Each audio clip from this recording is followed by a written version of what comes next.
시편 66편 10절부터 20절까지 말씀 한 절씩 교독하겠습니다.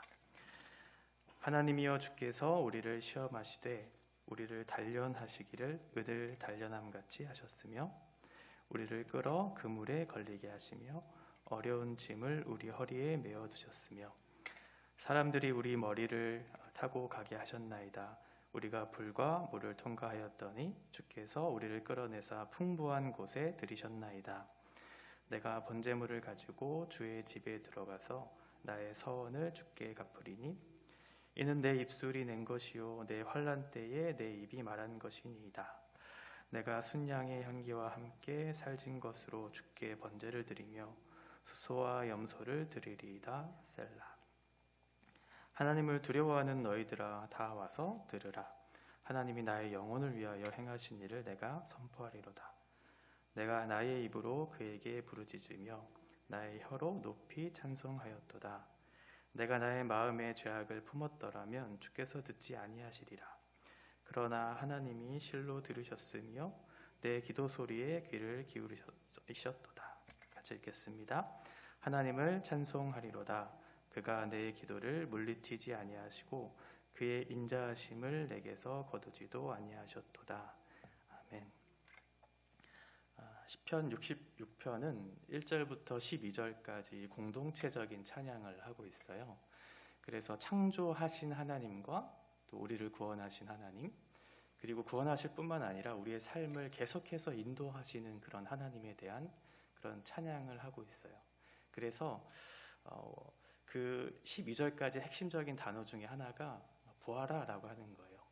하나님께서 행하신 일, 창조와 구속과 우리의 삶을 이끌어 가시는 하나님의 일을 보아라. 그리고 13절부터 20절까지는 그런 공동체적 찬양이 개인의 고백으로 이렇게 바뀌게 돼요. 인칭이 바뀌면서 나라고 하는 그런 인칭으로 고백하게 되거든요. 그러면서 16절에 들어라라고 해요. 나에게 행하신 그 일들을 시인이 본 거예요. 그래서 많은 사람들에게 그 구원의 하나님을 노래하고 찬양하는 것으로 그렇게 간증하는 것이죠. 그런 신앙의 고백들이 공동체적인 찬양이 개인적인 신앙의 고백으로 그렇게 귀결되는 그런 아름다운 시로 구성되어 있습니다. 1절부터 4절까지가 하나님의 창조 사건에 대한 내용을 얘기하고 있어요. 온 땅이여 하나님께 즐거운 소리를 낼지어다 라고 하면서 이 세상을 통치하신, 창조하시고 통치하시는 그 하나님의 아름다우심을 보아라. 이 온 땅에 하나님께서 만들지 아니한 것이 없지 않느냐라고 하면서 하나님은 전능하신 창조주 하나님이시다라는 것을 1절부터 4절까지 고백하고 있어요. 온 세상을 만드신 분은 한 분이시다. 이 땅에 너희들이 아무리 이런 신도 있고 저런 신도 있고 그래서 이 신이 옳고 이 신이 더 강하다고 아무리 떠들어댄들 그 원수들을 물리치시고 그 열방 가운데 이 세상에 유일하신 하나님이 당신이심을 증명하시는 그 하나님을 너희들이 찬양하라고 1절부터 4절까지 고백하고 있어요. 그러면서 5절부터 7절까지는 이제 보라라고 하는 거죠. 와서 보아라. 그 창조주 하나님께서 어떠한 일을 하셨는지 한번 보아라라고 하면서 5절부터는 구원의 하나님을 노래하고 있어요. 특별히 6절 보시면 하나님이 바다를 변하여 육지가 되게 하셨다. 우리가 걸어서 강을 건너고 우리가 거기서 주로 말미암아 기뻐하였도다. 이런 고백하거든요. 이것이 이스라엘 백성들을 구원하신 하나님을 노래하고 있는 거죠. 출애굽 사건을 얘기하고 있는 거예요.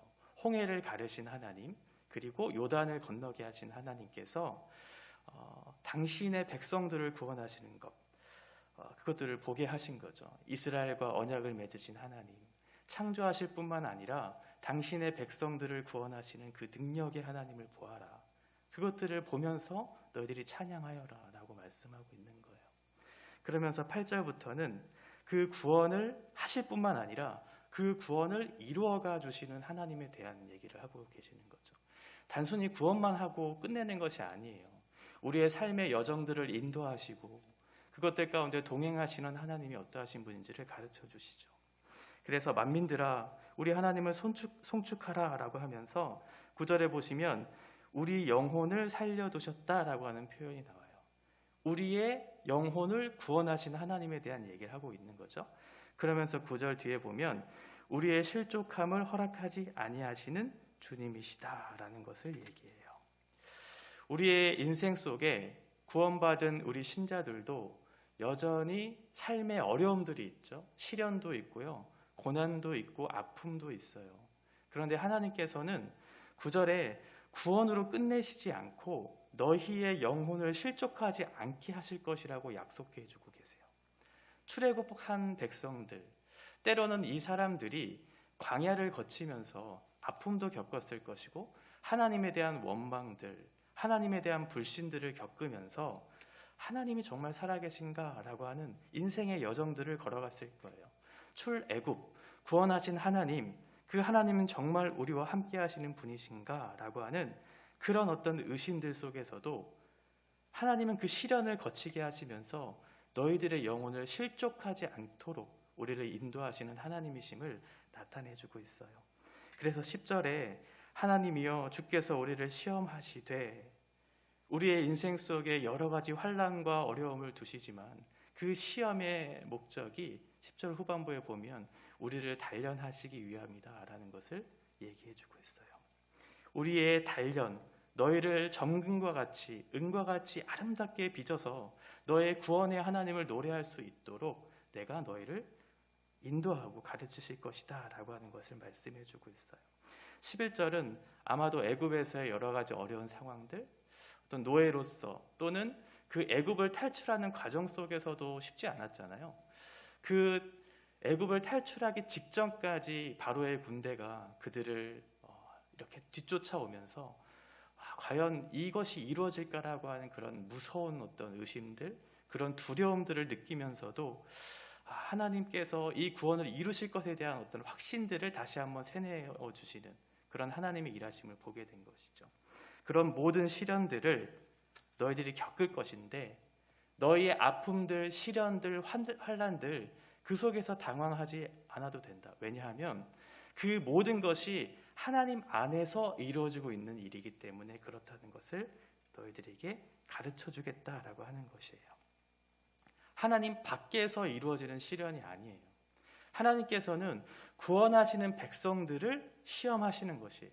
구원하는 백성들, 구원하신 하나님의 백성들이 하나님 안에서 그런 시험들을 겪으면서 그 구원을 이루시는 하나님을 경험하도록 하시는 거죠.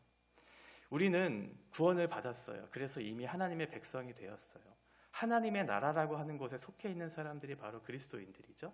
그래서 우리는 이미라고 하는 하나님의 나라에 속한 사람으로서 이 땅을 살아가고 있어요.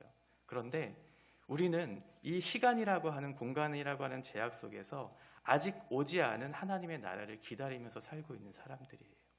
그 구원의 완성을 기다리면서 이 땅을 살아가는 사람들이죠. 그러니까 이 세상 속에서는 신자들에게도 여러 가지 시험이 있고 시련이 있어요. 그런데 그것이 결국은 하나님의 목적하신 곳이 어디냐가 중요하다라고 하는 거예요. 12절에 보시면 그것이 하나님께서 우리를 풍부한 곳으로 이끌어내시기 위한 목적으로 그것들을 이루시겠다라고 하는 것이죠. 결국은 우리가 이 세상을 살아가는 동안 여러 가지 환난과 시험을 거치면서 하나님께서 우리에게 목적하신 것은 무엇이냐면 우리의 미성숙한 인격들을 고쳐나가는 과정으로 이것들을 준비해 두셨다는 것이고, 아직 믿음이 연약한 우리들에게 그 신앙의 성숙을 가져다 주시기 위해서 이 땅에 우리를 두셨다는 거예요. 거룩한 신자로서 우리가 살아가기에 부족하지만 이 속에서 그것들을 배워나가고 경험함으로 우리를 구원하실 뿐만 아니라 우리의 구원을 이루어가 주시는 하나님을 경험하도록 우리에게 은혜를 베풀고 계시는 것이죠. 너희들에게 불과 물이 있을다 할지라도 그것들이 너희를 해하지 못할 것이라고 우리에게 약속해 주셨거든요. 이사야 43장 2절에 보면 이런 말씀이 있어요. 내가 물 가운데로 지날 때에 내가 너와 함께 할 것이라. 강을 건널 때 물이 너를 침몰하지 못할 것이며 불 가운데 지날 때에도 타지 않을 것이라고 얘기해 주고 있어요. 불과 물을 통과하게 하시는 하나님, 그런데 결국 우리를 풍부한 곳으로 인도하시는 그 하나님을 송축하라고 12절까지 얘기해 주고 있죠. 하나님께서 행하신 일을 한번 보아라. 구원의 하나님, 창조하시고 구원하시고 구원을 이루시는 그 하나님을 보아라. 그 행하신 일을 보면서 너희들은 송축하라 라는 것을 12절까지 말해주고 있어요. 그러한 하나님의 행하신 일들이 꼭 우리의 신앙 고백과 같죠? 우리가 방금 고백했던 사도신경과 같이 나는 전능하신 아버지 하나님 천지의 창조주를 믿습니다. 나는 우리 주 예수 그리스도를 믿습니다. 나는 나의 삶에 동행하시고 인도하시고 가르치시는 성령 하나님을 믿습니다라고 하는 삼위 하나님에 대한 고백, 그것을 우리가 하고 있는 것이잖아요. 마치 그런 것 같아요. 우리의 삶 가운데 찾아오셔서 우리의 죄를 대속하시고 구원해 주실 뿐만 아니라 우리의 삶의 신앙과 인격을 성숙하게 다듬어 내시기 위해 우리와 늘 동행하시는 성령 하나님의 동행하심, 우리는 그것들을 보았고 이제는 듣고 그것들을 행하면서 살아가는 사람들이죠. 이것이 우리의 신앙으로 귀결되어야 하는 것이에요. 그래서 13절에서는 공동체적인 그런 찬양의 고백들이 우리의 삶 속에서 역사하시는 하나님에 대한 고백으로 그렇게 나타나고 있어요. 13절의 인칭이 나로 바뀌거든요. 나의 하나님이었다는 거예요. 결국은 그 앞에 행하신 하나님, 그 창조와 구속과 구속을 이루어가 주시는 하나님이 결국은 나에게 찾아오신 하나님이었다는 사실을 시인이 고백하게 된 거죠. 아, 그렇구나. 이 일이 나를 위해서 준비된 일이고 내가 경험할 수 있고 내가 경험한 그 일이구나라는 것들을 고백하게 돼요. 그러면서 환난 중에 함께 하신 하나님께 내가 그때 하나님 앞에 서원드렸던 그런 제사를 올려드리겠다고 13절에 얘기해주고 있어요. 번제물을 가져다가 서원으로 그것들을 갚겠다고 얘기해주고 있는 것이죠. 하나님에 대한 구원에 대한 감사, 그것들을 하나님 앞에 예배로 올려드리는 거예요. 예배 가운데 하나님, 구원하신 하나님을 내가 감사합니다. 내가 주님을 찬양합니다. 내가 주님 앞에 나를 드립니다라고 하는 그런 고백들을 하게 되는 것이죠. 순양의 향기로 풍요로움의 가장 상징적인 가장 귀한 것으로 드리는 거예요. 어떻게 드리냐면 번제로 드려요. 번제라고 하는 것은 전부를 태워서 드리는 거잖아요. 번제로 나의 존재로 하나님 앞에 드리는 거예요. 어떠한 것도 아깝지 않은 그런 모습으로 하나님께서 나를 구원하신 것, 지금도 그 구원을 이루시는 하나님 앞에 어느 것 하나 아끼지 않고 나의 존재로서 하나님 앞에 드리겠다고 그렇게 시인이 고백하고 있는 것이죠.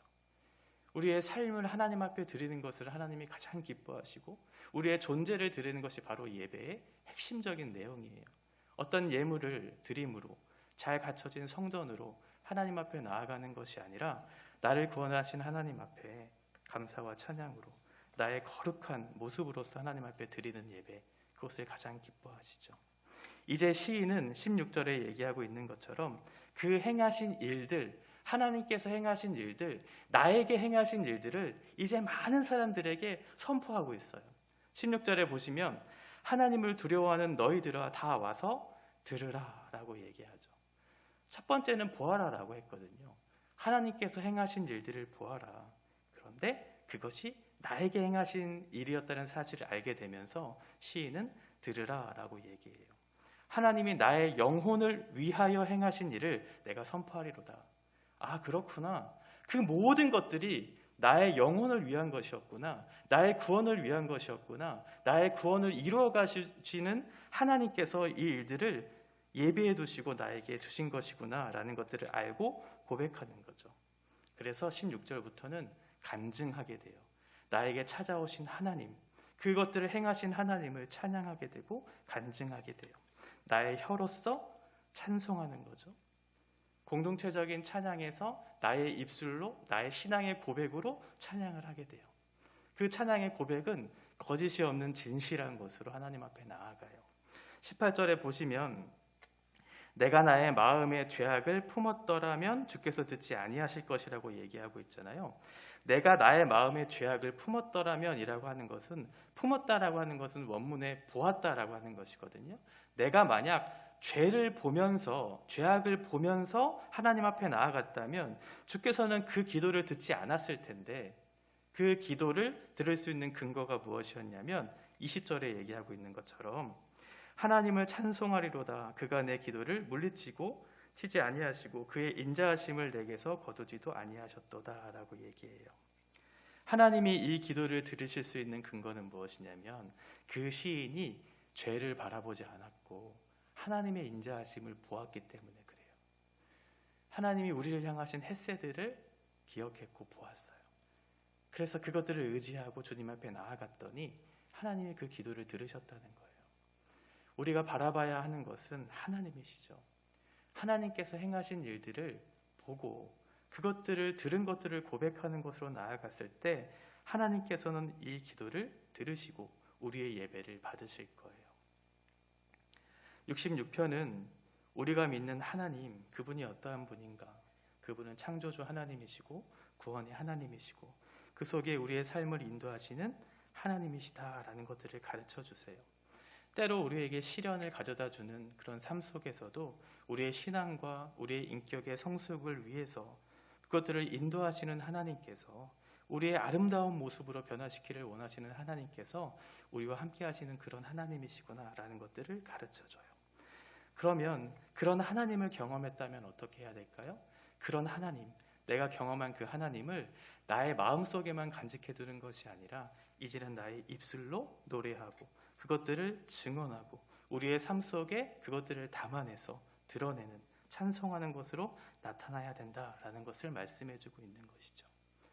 성경을 통해 나타난 역사적 사실들, 성경 통해서 행하신 하나님의 일들, 이것들을 그저 사실로서 확인하고 읽고 넘어가는 것으로 그치게 되면 그것들은 그런 일들이 있었구나 라는 것으로 기억하는 것으로밖에 나타나지 않아요.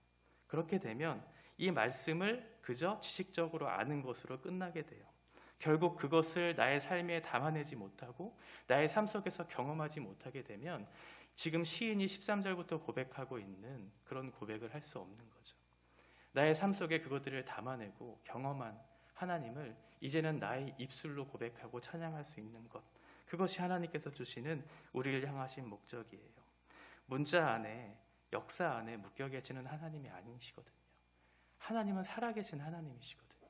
성경의 문자적으로 역사적 사실만으로 그렇게 담겨질 수 있는 분이 아니에요. 하나님은 이 세상 속에 사실로 실체로 드러나시는 하나님이시고 각자의 삶 가운데 경험되어지고 담아져야 하는 그런 하나님이셔요. 그 분이 내 안에 담겨졌을 때 나의 존재가 변화될 수 있고 나의 존재로서 드디어 바르게 예배할 수 있게 되는 거예요. 그렇지 않으면 하나님께서 그 기도와 예배를 받지 않으실 수 있기 때문에 그래요. 내 입술로 우리 구원의 하나님을 노래할 수 있었으면 좋겠습니다. 그런 문자적인 역사적인 사실로서만 고백하는 것이 아니라 하나님께서 행하신 일들을 우리가 알았다면 우리의 입술로 우리의 찬양으로 고백해서 우리의 삶으로 드리는 예배자로 바르게 서서 우리에게 베푸신 구원의 하나님을 노래하고 이 세상에 증거하는 믿음의 세대들을 이루는 그런 공동체가 되어주시기를 바랍니다. 오늘 우리 하루가 그런 하루가 되었으면 좋겠어요. 예배자로 하나님을 드러내고 하나님을 마음껏 찬양하는 그런 하루가 되어주시기를 바랍니다. 기도하겠습니다. 하나님께서 행하신 일들은 참으로 놀랍습니다. 하나님은 전능하신 우리가 행할 수 없고 우리가 바랄 수 없고 생각할 수 없는 방법으로 이 세상을 창조하시고 또 우리가 이룰 수 없는 그런 구원의 방법으로 우리를 구원하시는 하나님이시며 우리의 시련과 우리의 시험과 아픔들 속에서도 외면하지 않으시고 우리를 붙들어 주시는 따뜻한 하나님이십니다. 하나님께서 행하신 그런 일들, 삼위 하나님께서 우리에게 가르쳐 주신 그 내용들, 그러한 일들이 나의 신앙의 고백으로 우리의 삶 가운데 담겨져서 하나님 앞에 온전히 올려드리는 그런 찬양의 고백이 되어지기 원합니다. 그래서 문자적으로 역사적 사실만으로 아는 하나님이 아니라 나의 삶 가운데 역사하시고 담겨져 있는 그 하나님으로 인해서 우리가 마음껏 또 하나님 앞에 참되게 예배하는 예배자로 오늘 하루를 살아갈 수 있도록 하나님께서 은혜 베풀어 주시옵소서. 예수님의 이름으로 기도합니다.